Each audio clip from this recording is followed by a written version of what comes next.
Each year, Microsoft Research hosts hundreds of influential speakers from around the world, including leading scientists, renowned experts in technology, book authors, and leading academics, and makes videos of these lectures freely available.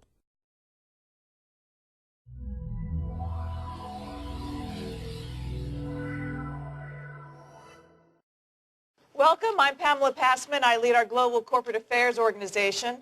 We're very pleased to welcome back to Microsoft Senator John Kerry and Teresa Heinz Kerry. I think you all are very much aware of their contributions in the environmental area. Teresa Heinz Kerry has been a pioneer not only in the environmental area but also in venture philanthropy. She's one of the nation's leading environmental advocates and has been for a number of decades. She serves as the chair of the Heinz Endowments and the Heinz Family Philanthropies. As you know, Senator Kerry has long been a leader in the environmental movement, beginning with the Earth Day celebration in 1970. He also has been recognized by many organizations for his leadership in this area, and he made energy policy a cornerstone of his presidential campaign in 2004. Senator Kerry sits on the Finance and Commerce Committees and is the chairman of the Subcommittee on Science, Technology, and Innovation. I want you all to appreciate what a great champion he is of the IT sector, championing issues critical to our business on IP, on competition, on immigration, on broadband deployment, and a host of other issues. So we're honored to have them both back here on campus. They're going to talk about their new book, This Moment on Earth, Today's New Environmentalists, and their vision for the future. They're going to provide some brief remarks. Then they're going to answer questions, and we'd like those questions to be focused on the environment. And then their book, and their book is available for sale, and they'll be available to sign those books. So please join me in welcoming back to Microsoft Senator John Kerry and Teresa Heinz Kerry. Thank you. Thank you. Thank you, Pamela. Thank you very much. Thank you. Thank you. Thank you very much. Thanks all for taking time to be here. And Pamela, thank you. I, too, want you to appreciate my leadership on those things.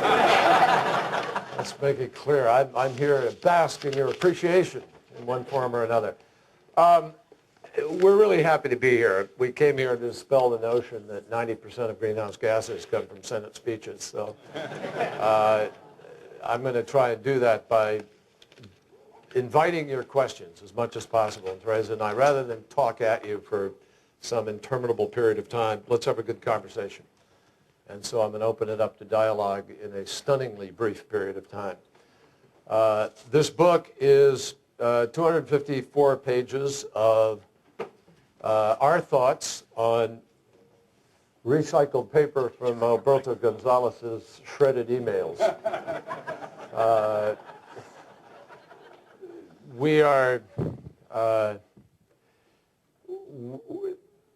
We come to this with a lot of passion. As I listened to Pamela introduce me and she mentioned Earth Day 1970, I thought, whoa, that's a little jarring. That's a long time ago. But it was 1970 when I first came back from Vietnam that we became involved in the environment. The Cuyahoga River was burning. Love Canal, Woburns, all these unbelievable toxic sites across the country. And we believed we could make a difference, and we did. We targeted 12 congressmen, called them the Dirty Dozen, worst voting records in the Congress, and we beat 7 of them in the next election. And let me tell you, there is nothing like a group of concentrated losses to concentrate the minds of people who are running for office. The result was a floodgate opened up, and we passed the Clean Air Act, Clean Water Act, Safe Drinking Water Act, Marine Mammal Protection Act, Coastal Zone Management Act, and ultimately Richard Nixon signed the EPA into existence. We didn't have an EPA, folks, in the United States of America until 1972. Journey traveled since then. We cleaned up a lot of rivers, lakes, streams, waterways. We did a lot. Long story short, we're going backwards on everything. The partnership that used to exist with the federal government to provide help is gone. Communities can't afford it. Property tax-based support of school systems doesn't work anymore. And so we have this gridlock with respect to the things we ought to be doing. And this book grows out of Teresa's and my frustration with the presidential race, in which every place we went, every state we went to, we did an environmental event of one kind or another multiple times. Clean coal technology in West Virginia, wind farms in Minnesota, hog confined animal farm operations with nitrate overload into the Missouri and Mississippi and Iowa, offshore drilling, Hanford nuclear reactor cleanup out here. I mean, you name it, we did it. It didn't break through, as a lot of things didn't, largely because 2004 was dominated by Osama bin Laden and 9/11 and the administration's willingness to exploit people's fears to a fare thee well, which they did very effectively. So out of that came this book, which is our effort to try to connect the dots for people so that folks in red states, blue states, purple states will stop and see the connections of the choices they're making about their kids, about their lifestyles, practices, all the kinds of things we need to stop and really rethink. And we tell the story of Americans. This book is a hopeful book. This is a book about how we win this. And we're not joking about it. It's one of the reasons why I'm not running right now is I don't want everything I say and do viewed through the prism of a campaign. It's too urgent. When Jim Hansen, our top climatologist at NASA, stands up and says, you got a 10-year window to get this right, you got a 10-year window to get it right. And every scientist that I talk to, and Teresa talks to, and she is on the board of the Heinz Center, which is one of our nation's premier efforts on the environment and oceans and atmosphere and so forth, those scientists are telling us that every feedback we're getting is coming back at a greater rate and in greater quantity than they had predicted. When you start hearing that from people whose life effort is to look at facts and to be thoughtful and to pull pieces together in a long process, you better stop and listen. When those scientists tell us that, they've changed their mind that we can no longer tolerate a 3 degrees centigrade increase in the Earth's temperature, we can only tolerate a 2 degree. And they scale down the allowable parts per million in the atmosphere of greenhouse gases from 550 to 450, you got to stop and listen. When you look at the fact that carbon dioxide is now at its highest level in 650,000 years. And how do we know that? We know that through the ice bores that we take and the measurements we take of carbon dioxide, oxygen, et cetera. We know this. Scientific fact. And you look at the correlation between the increase in carbon dioxide and the increase in temperature, and you run down just the science. You look at what's happened in the Arctic. Almost 20% of it melted. You listen to Jim Hansen and others tell you the next 30 years is going to melt completely.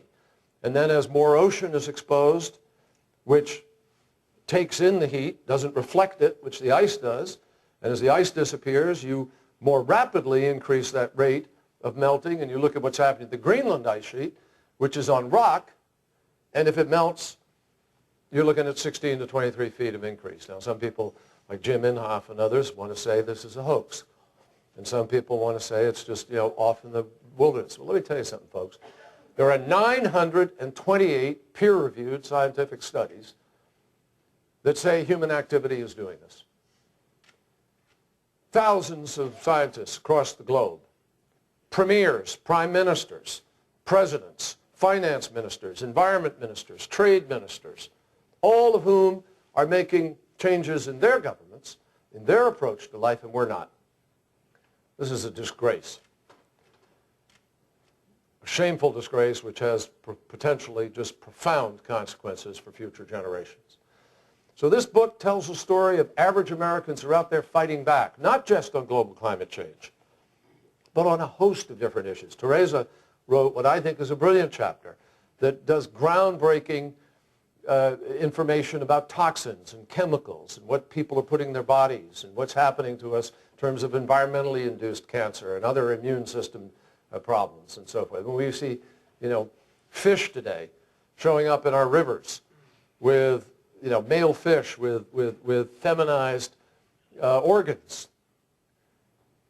Disturbing enough to the environment folks, but even more disturbing to conservatives who are really worried that male fish may wind up reproducing. Just joking. Just joking.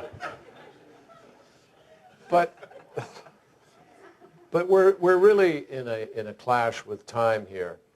And we've tried to look at folks, a guy named Rick Dove, who's a Marine, retired, 67 years old, earned the right to really retire. 2 tours of duty in Vietnam. He's in North Carolina. He was fishing, sores showing up on his hands. Fish floating by with red open, sores. Fishermen who were losing their memory and passing out and couldn't find their way home. Why? Because hog waste farming was coming out into the river and killing the fish and having an impact on their lives and livelihood. They had to fight back. The government didn't stand up for them. They had to fight back. As did Helen Redout right here in Yakima in Washington, who had to stand up against the dairy farms that are still doing some of that polluting to the Grange River and the Yakima River. I mean, what are we doing? 44% of all the river bodies in the United States of America you can't fish in, you can't swim in. 19 states in America, parents can't take their kids fishing if they're lucky enough to catch a fish, eat it, because of the mercury and the PCBs and the pollution. What are we doing to ourselves? 44 states, there are advisories against eating the fish. 2/3 of the African Americans in our country live within 30 miles of a coal-fired power plant or a polluting plant or a waste cycling plant or a toxic site. And you wonder why 25% of the kids in Harlem have asthma and a whole bunch of other kinds of problems that we have. All of this, these are the connections we're talking about in this book. So I'm just going to end. I want to keep my promise. This book is, in the end, shows not just how people are fighting back, but it shows the obvious, stunningly bright possibility of what happens if we engage on this intelligently, because there's a lot of money to be made, folks. We proved that in the late 1970s when we committed, when Jimmy Carter warned us about what was happening, we committed to alternative renewable fuels. We became the world's leader in photovoltaics, alternatives, renewables. Guess what? Reagan came in with an ideological bent, cut the government support for it. We lost our lead. Germany and Japan took over, and we lost about 200,000 jobs minimum, not to mention countless contracts, market share, and all the other things that went with it. Now suddenly some corporate chieftains see the light. I know you all do a lot of recycling here, and you're thinking thoughtfully about not using toxins, and you don't use, in your recycling even the PCs and other things. You're doing a lot of intelligent things. A lot of companies are starting to do that. 3M, IBM, General Electric, Dow Chemical, DuPont, Texas Instruments. They're beginning to wake up to the fact that in energy efficiency there's remarkable bottom line savings. And they're making money. And so you've got U.S. corporations at the top level starting to say we've got to have an economy-wide flexible cap in order to price carbon and begin to be responsible and lead the world. So this book shows who's fighting, how they're fighting. This crosses all political lines. Conservative, liberal, Republican, Democrat, there ain't no such thing. It's all Americans who understand these are common sense choices. And hopefully this book can help wake people up to the possibilities, and they'll take this to the polls in 2008, and we can make a difference. And that's what we all have to do. I'm joined in this effort by my wife, who has done a huge amount of work on women's health issues and on the environment generally. She served on the board of Environment Defense Fund. She's started the Heinz Center in memory of her late husband, which is a wonderful scientific base for really determining the facts and helping people to make smart public decisions. Let me let her say a few words, then we'll open it up quickly to questions and get as many in as we can. Teresa. Real quick. Sure. Just a few words. Can you hear me? Yeah, just a few words. The Heinz Center, by the way, is a multi-sectoral center that has business, NGOs, academia, scientists, and just people like me, at the onset of definition of problems and the resolution on a multi-sectoral way, so then when it's proposed to the Hill, for instance, to a governor, whatever, it's been sieved and in a very strict discipline. That has not existed in Washington, and therefore you always have contentiousness and a lot of time wasted in that. This goes right from the beginning. Once you define there is a problem, and sometimes disparate views don't want to define that there is a problem. Then you have to go figure out why there's a problem. But this book, as John said, I hope that this book, when you read it, you get angry, and then quickly say, I'm not going to stay angry because there's a lot to do that I can do. But you should be angry. I'm angry. And I'm angry because I don't think the rates of leukemia in little children should be increasing, even though we are more fortunate to have more treatments, successful treatments.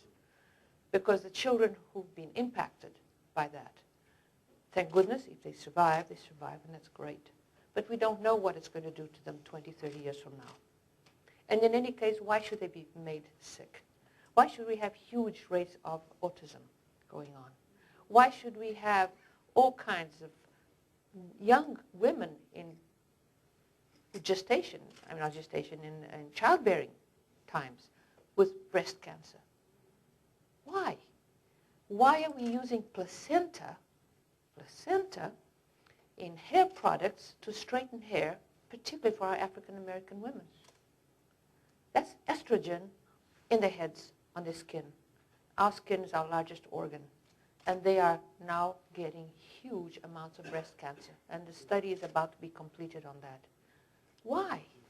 So this is not about being politically this way or that way. This is about being smart, insisting on quality, as we did with our food, and making sure that our government follows on its promises and its rules and its laws, which it does not. In the case of Ellen Reddout, EPA has the rules to protect her. Clean Air Act existed, but the agencies weren't following through. We, the citizens, have got to demand that the laws of this country be respected and followed through. We have to demand from our government that the quality and survival of our daily lives, our safety, is as important as our safety vis-a-vis the terrorists. We have terror in our water, in a sense. We have terror in some of the things we put on ourselves. And as I said, you will read some of these things in the chapter on a body of evidence, and you'll be upset and surprised. Don't. I mean, be angry for 2 seconds and say, all right, I'm going to make a list, and this is what goes out the house, and this is what I'm keeping. That's all you need to do. Now, one question quickly that people ask, and I'll answer any question that I know when you ask it, if you ask it.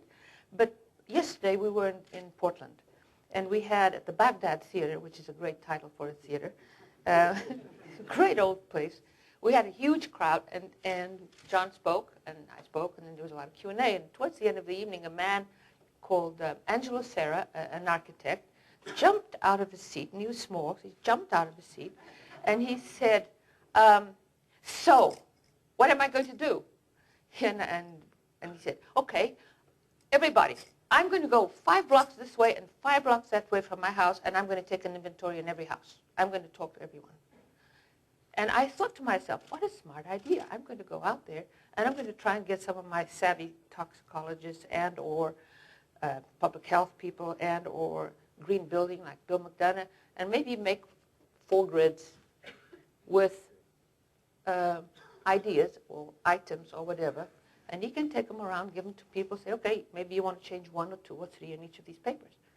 And then at the end of a month, everybody can kind of join up and see what their commitment was, and you kind of begin to build an esprit de corps and a feeling of community once again, and that you can manage the changes. No one is asking anybody to do everything at once at all. Do a few things. So I think empowering people and connecting the dots is what we're trying to do. And it's a great and hopeful, and I think for young people in our world, it's the most important thing we can give them. It's a pathway to a healthy future. Thank you. Thank you.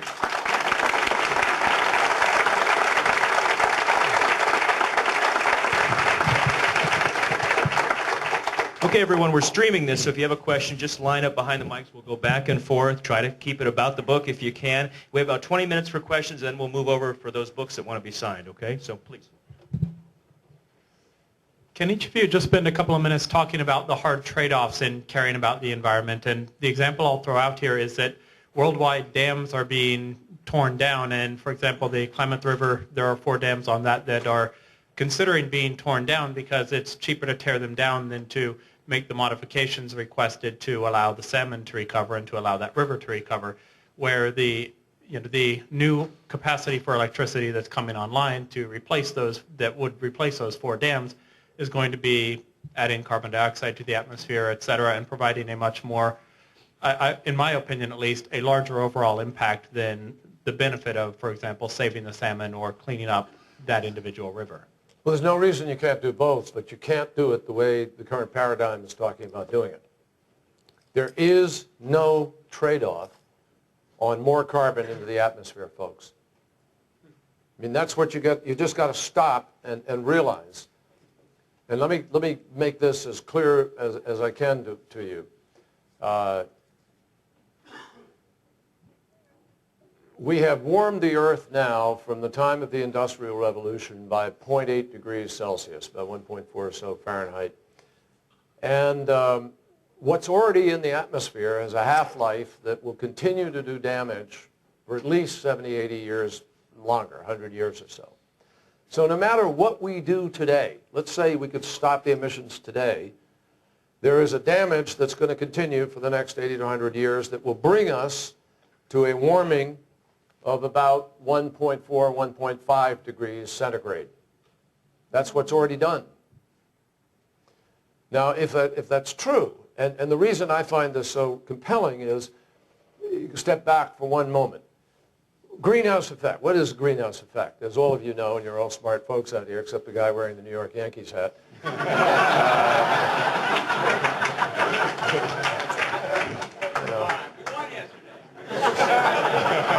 I know, and we didn't, which is why I'm feeling the pain. The greenhouse effect, without it, we wouldn't be here, folks. The Earth would be 60 degrees cooler. Life as we know it would not exist without a greenhouse effect. The greenhouse effect keeps the temperature of the planet at about average 57 degrees Fahrenheit. Now, once every scientist, and I don't know anybody who can test that, there are 928 peer-reviewed studies, all of which agree human activity is contributing the warming that's taking place and going up into the atmosphere. There is not one peer-reviewed study, not one, that documents or suggests any truthfulness to the notion that it's not happening the way it's happening. As John Holdren, professor of government at Harvard and at Woods Hole, who's a professor of earth sciences, says, the other side has 2 obligations. Obligation number 1, they've got to show you what's causing this warming if it isn't human-induced, and they haven't and can't. And number 2, they've got to show you why what we are doing isn't causing it as it's been shown. And they haven't and they can't. Failing on all 928 peer-reviewed counts to do that, I, as a public person, have a responsibility, as do all of us, say, okay, so what are we going to do? How do you solicit? We're at 1.4 degrees automatic now. And scientists are telling us the most you can go to is 2 degrees. We have a cushion of 0.5 degrees, folks. China is about to bring online 1 pulverized coal-fired plant per week. We are planning, Texas was planning with TXU about 11, now they've scaled it down to 3. 3 is too many unless they sequester and capture the carbon. No pulverized coal plant can or should be built in the United States of America now that doesn't capture and sequester carbon, period. That has to be our public goal. Now, can you do it? I just talked to the head of AEP, American Electric Power, I think it's the largest American power producer, based in Columbus, Ohio. The president of the company tells me they are building 2 new plants, one in Ohio, one in West Virginia, and they're both going to use what's called IGCC technology, Integrated Gasification Combined Cycle, which is a capture the carbon cycle. And General Electric has now agreed they will stand behind this technology, which is a huge deal in terms of liability and effectiveness. So we're stepping forward without, incidentally, having the government putting a full-fledged commitment of money and R&D, so forth, into this. So my conclusion is, in answer to your question, there is no trade-off of the Columbia River power plants, et cetera, for a coal pulverized. You can't build coal pulverized. So you're going to have to take into account what's the demand curve for the United States of America as we go forward, and what are we going to do to meet that demand curve? Because I'm not suggesting that we give up growth, that we don't continue to move our economy forward. All of these things can happen, ladies and gentlemen, continuing to maintain a standard of living, continuing to do much of what we do, if we simply push the technology curve and do the things we've done in terms of the alternatives, renewables, clean coal technology, and energy efficiency. Those are the only big three grabs in dealing with global climate change. Energy efficiency is the largest, fastest, quickest, cheapest, most effective means of quickly gaining a foothold. And if we do that, we are profligate what we do in the United States. Most of you have traveled. You know, you go to Japan, you go to Europe, you walk out of a hotel room, the lights come on when you come out of your room, automatic. You leave the hall, the lights go down. We don't do that almost anywhere. Walk up to an escalator. The escalator isn't running. You think, oh my God, it's broken. What am I going to do? You get near it, it starts. You get to the bottom, it stops if somebody else isn't coming. We don't do that. Look at a lot of cities in America, burning lights all night long. They don't shut them out. So we're crazy in terms of what we're doing. So those are the first trade-offs, and they don't cost you a lot of money. You can, huge bottom line network. I'll give you one example, now then quickly. Texas Instruments was going to move out one of its plants in Texas. Obviously, everybody got up in arms, said, we don't want to lose our jobs, don't do this to us. So they sort of challenged their engineers and architects, and they said, okay, you go show us how we can make up the difference of moving to China, and we'll consider staying. So they went to Amory Lovins at the Rocky Mountain Institute. He came in, consulted. They laid out a new plan. They cut down one floor in their plant to 2 floors from 3. They designed a building where you had straight pipes running through it instead of these big curves and more energy to push fluids through it. They came up with more lighting effectiveness and different kinds of lighting and climate control and so forth. In the end, they made up the difference of moving to China and some. And they kept 88,000 jobs, folks, $14 billion to the economy, and they're netting $3 million a year plus because of the efficiencies they put in place. That's what green design is about. Teresa led the efforts to make Pittsburgh a leading green design city in America. She did the first green office building. And the guy who built it became so excited about what he was doing, he'd never touched it. He's now the green construction czar of the city and endowed a seat at Pitt or Carnegie Mellon? Pitt. At Pitt. Endowed a seat for environmental design and technology. This is the future. And if we go down that road and start getting our architects coming out of school thinking in 21st century terms, not 20th century terms, and beginning to embrace the future, those are the better alternatives. So it isn't either or. That's the bottom line of what we're trying to show people here. Now, then you get to the question of the salmon and the fish and how you want to provide those alternatives. This is not something everybody wants to hear, but it's a truthful statement that there'll be a lot of pressure to do some nuclear because it's carbon-free and it's, you know, sort of immediate, and we know the technology is there. Now, I don't think that's the long-term vision for the country, particularly because of the proliferation and waste issues. But it may be part of the short-term fix as people think about how we're going to develop the technologies to provide alternatives that we still have yet to discover. The final comment I make, I heard these arguments in 1990 when we negotiated the Clean Air Act. I was part of those negotiations. As a lieutenant governor, I helped design the carbon trade emission system, which we did for acid rain. And we applied that to the Clean Air Act in 1990. And I remember the arguments as we sat in the Senate negotiating it with George Herbert Walker Bush, John Sununu, Bill Riley. And the industry came at us and said, don't do this to us. If you do this to us, you're going to put us out of business. And we'll be non-competitive. And it's going to cost us $8 billion. It's going to take 10 years, and you'll ruin the industry. The environmental community came in and said, No. That's the usual claptrap from the business community. They're crying wolf. It's going to cost $4 billion if we can do it in about 5 years. To the credit of that Bush administration, he signed the law and we did it. And guess what? We did it in half the cost and half the time that even the environmental community said. Why? Something you folks understand better than most people in the country. The minute you begin to push that technology button and set a direction and go down a road, nobody has the ability to predict what one technology discovery piled on top of the next is going to do to cost, price, and rate of change. And that's exactly what happened in that field. And if we will get back to being what we are best in America, which is innovators and creators, and set the direction and create the structure and parameters of the government that draws capital to those areas, I guarantee you the rest is going to take care of itself.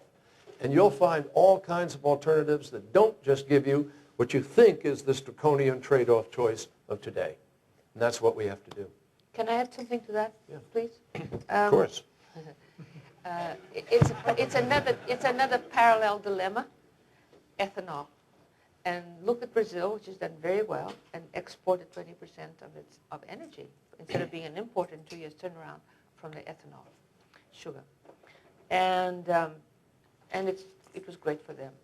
So everybody's thinking ethanol, let's wipe out the fields, plant corn, do ethanol. Then the Japanese came into Brazil to ask them to do some ethanol for them, which means further deforestation of the Amazonian forest, which in and of itself creates global climate change problems. And so there we are. We're trying to do something. There is one answer, but we're going to go all hog the other way and create maybe an even bigger problem. And that's exactly the point you're making, which is we are between and betwixt, and we don't quite know how to do it.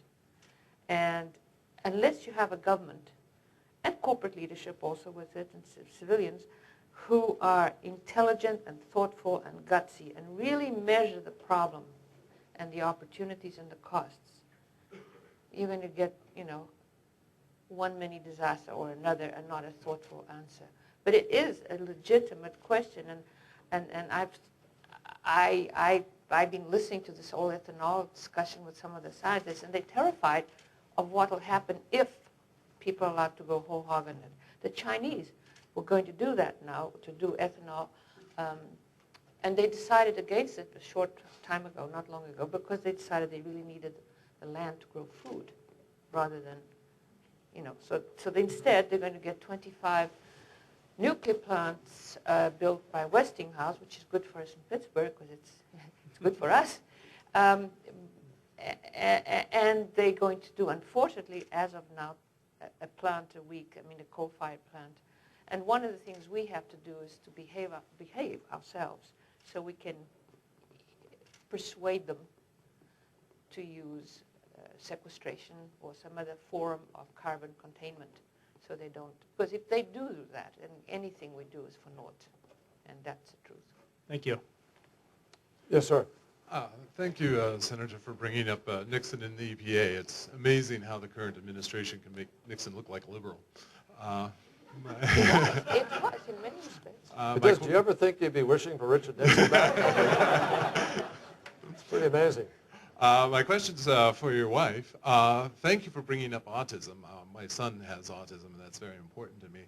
All of the studies that I know of are looking into genetic causes.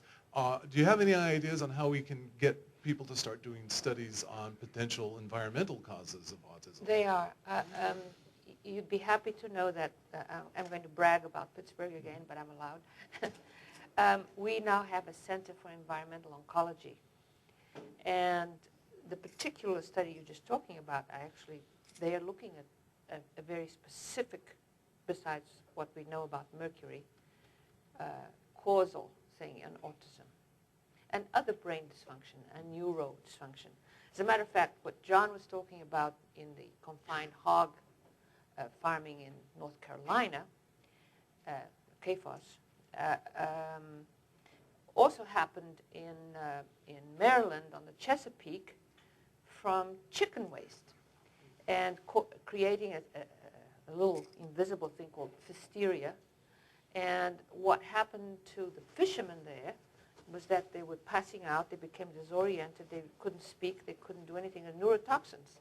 And at the same time, the lab people in North Carolina, including one brilliant PhD guy, because he touched the stuff in the lab, lost his speech completely and his IQ went down to 40. And then came back up after a couple of years. So these are things, we don't know what the heck we're doing, really. But there are people, and I've been very committed in Pittsburgh to try and help create that Department of Environmental Oncology to look at prevention and also to look at what they call primary research, which for us and for anybody who would do it would be, instead of just epidemiological research, to actually go back to source. And the Pitt Oncological Center actually looks at about 90,000 patients in Ohio, West Virginia, and Western Pennsylvania. And stop. And what they're trying to do is to actually follow the disease, because they have regional centers for treatment, and then go back to primary cause, you know? And of course, where we are, because of its industrial past, we have some very specific history. But that's what we should be doing. I mean, we should have more centers in the country that look for primary cause and begin to deal with some of these things. We also passed a big bill in Congress with a lot of money dedicated to the research. I think we've seen a real shift in the public sentiment towards environmental issues in the past few years, and the public generally accepts that global warming is a fact. But I'm wondering, on the Hill, what is the sentiment among your colleagues these days? It's shocking. It's very hard to fully explain it. A number of us have specific pieces of legislation to set this cap and reduce emissions by 2050, and reduce those emissions anywhere from 65 to 80%, which is what we believe we have to do to meet the scientific level of 450 parts per million. But we got colleagues who just don't even, they just don't even understand it. I was sitting with a Republican the other day talking to him because he's particularly thoughtful about energy, and he was commenting to me how members of his caucus really just, aren't there. They don't know anything about it. And I know this has got to be shocking to you. It actually is shocking to me. I've been in the Senate 23 years. This is my 24th year. And I'm just amazed that as critical an issue of that as that, so many of them are not up to speed on even the rudiments of the science and have a full understanding of it. So we got a distance to travel there. Once again, the American people are ahead of their, quote, leaders in the Congress. And what's happening is, on the local level, you all are doing a much better job of responding to this in cities all across America. You have about 450 cities that have joined a partnership with the mayors, and Rocky Anderson in Utah. You got Portland, Seattle. You all are doing a lot of things. The push, I think, is going to come from there, which is why Earth Day is important, and translating this into 08 local elections and holding people accountable is going to be absolutely critical. And why? Why are they slower on the Hill? Fear. Fear and money. Money in American politics. We have to get the money out of American politics. And you have still some large corporate entities. I mean, look at the front page of the Wall Street Journal just 3 days ago. Big story about how big oil is blocking alternative renewable energy from getting to the pump in America. That's the story, folks. Why did the Supreme Court of the United States have to rule that the EPA could actually use the Clean Air Act to enforce standards? I mean, this is just because this is an age-old thing. Go back all through American history. There's always been a tension between the big barons of industry and the people. And none of the things that people enjoy today in the workplace came automatically. You didn't get health care to the degree people have it because of the goodwill of everybody. They had to fight for it. Children weren't unstrapped from long workplaces in the mills of Massachusetts and North Carolina and elsewhere because of the goodness of the owners. It's because people had to go out and fight for these rights. Pensions, decent wages, safe workplace. All of these things came from something that's become an anomaly and even an outcast in America, which is organized labor. And a whole bunch of workers get to go to work every day in America and take for granted the things that they have as a consequence of those efforts. So it happens because there's always a struggle between selfishness and greed and the public good and people's sense of responsibility. That's part of life. And what we need are more people who have a good conscience and a good sense of direction, and that's what we're fighting for. And tragically, there's always been a division between, at least in recent memory, between the parties on who's representing what and who's fighting for what. But they've always had more money, and they've had the ability to brand people as something else. And that's essentially what happened in the 2004 election, and we didn't do an effective enough job of counter-branding to a degree. But they're very good at that, very practiced at it, and we've got to get better at it, and I think that's what's happening. That's what this book is about. So how you connect and go out there and brand this differently. We have to stop this notion that caring about the environment means somehow you care less about jobs, less about security, less about health care, less about growth, and so forth, and point out that caring about these things is national security, it is health care, it is jobs, it is the future. The minute we retake that ground, we're going to make progress. I want to thank you for the segue on the Supreme Court ruling. That was actually my question. The EPA ruling the other day from the Supreme Court, which actually I was amazed went in environmental's favor. What do you see 5-4. Yeah, but Roberts went for it.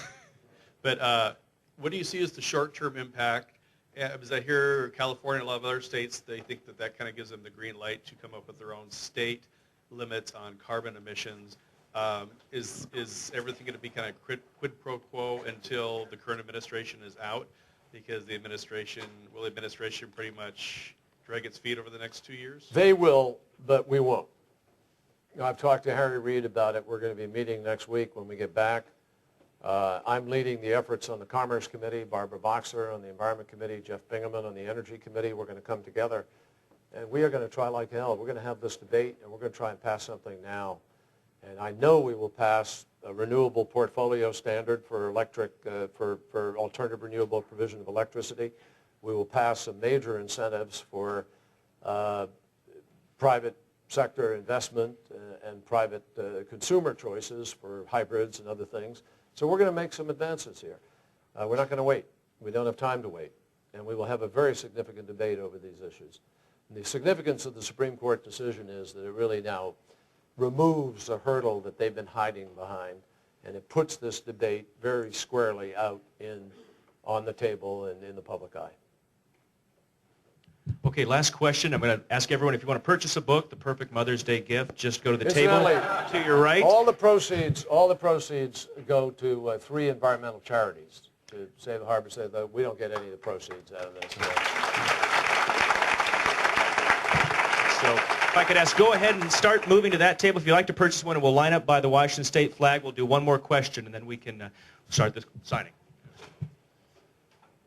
Senator, I hate for this to be the last question. It's kind of a loaded one. But in the past, say, 10 years, I've become intensely frustrated with Congress and government in general. And particularly of late, it's gotten so venomous, it's hard for me to read anything in the paper or watch any TV. It's actually embarrassing to me. And what can we do as citizens to help change that culture? It bleeds into the environment. It bleeds into foreign policy and everything else. I feel as a citizen largely helpless against it. And well, I understand the feeling. I'm really sympathetic to the feeling because I feel it sometimes too, and I'm there. I mean, I'm in the Senate, so-called Senate of Power. I'm a senior senator, and I get as angry as you do. It's really frustrating. I can't watch some of these people on TV, certain individuals in particular. I've got to turn it off. I can't listen to them because I just don't believe anything they're saying. So what do you do about it? Well, you don't walk away. You can't turn your back on the record of what individual citizens have been able to do when they want to stand up and make a difference. And the examples of that are in this book. That's what this book is about. What's a 67-year-old Marine who did 2 tours of duty in Vietnam and earned the right to retire doing as a full-time riverkeeper in North Carolina? What's Helen Redout doing right here in your state, putting her livelihood at risk, 7 years of struggle just to get a meeting? almost run off the road several times where she lives by people who didn't like her. Threats. Decided that if she lost the case, she'd have to move out of the valley where she lived. What's she doing all by herself, making that struggle? You all, every one of us, have a responsibility to say, okay, we're going to make a difference. Now, if it's like what Teresa was talking about with that architect who says, I'm going to put a grid. I'm going to go to 20 houses in my neighborhood. That's a difference. Participate, folks, in the selection process. I know you all do, and you contribute and do things. Find ways to network in the states that make a difference. Oklahoma, where Jim Inhofe sits on that, and says that it's a hoax. Other states. We're going to have good candidates running around the country. We took back the House and Senate, and it has made a difference. But it's not enough yet because we don't have 60 votes. And we don't have that critical mass of senators so that we can pick off a few of the moderates, and there are very few left, and build the majority. So in the end, democracy is powerful. It really is. I believe in it. And if you go out and organize legitimately, you can get people in office and take it back. The problem is too many people have been turned off. They rely on that. They rely on the cynicism they put into the country and the process to scare people away from participating. And we've got to overcome that and realize the power of the ballot box.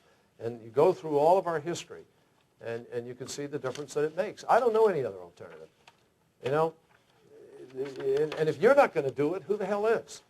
And if you don't do it now, folks, and you have a 10-year period of time where we lose these options available to us, then stare at your kids and look at the future and say, what did I do?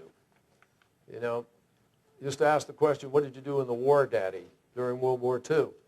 Well, this is the moral equivalent of that kind of thing. And I think it's incumbent on all of us to do a lot. We're going to have a huge election in 2008.